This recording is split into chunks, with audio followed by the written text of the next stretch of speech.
ॐ तस्मै नमः परमकारणकारणाय दीप्तोज्ज्वलज्ज्वलितपिङ्गललोचनाय नागेन्द्रहारकृतकुण्डलभूषणाय ब्रह्मेन्द्रविष्णुवरदाय नमः शिवाय।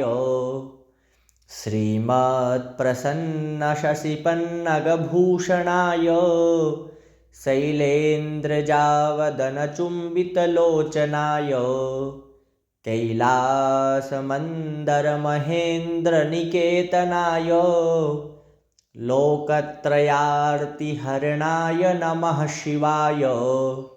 पद्मावदातमणिकुण्डलगोवृषाय कृष्णागरुप्रचुरचन्दनचर्चिताय भस्मानुषक्तविकचोत्पलमल्लिकाय नीलाब्जकण्ठसदृशाय नमः शिवाय।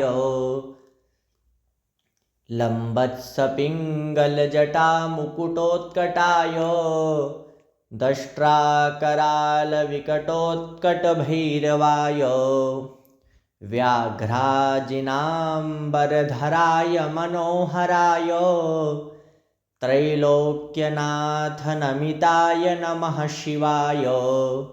दक्षप्रजापतिमहामखनाशनाय क्षिप्रं महात्रिपुरदानवघातनाय ब्रह्मोर्जितोर्ध्वगकरोटिनिकृन्तदाय योगाय योगनमिताय नमः शिवाय।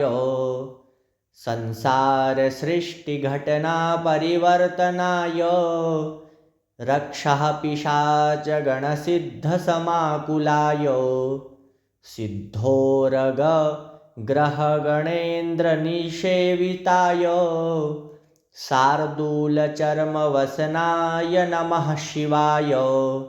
भस्माङ्गरागकृतरूपमनोहराय सौम्यावदातवनमाश्रितमाश्रिताय गौरीकटाक्षनयनार्धनिरीक्षणाय गोक्षीरधारधवलाय नमः शिवाय।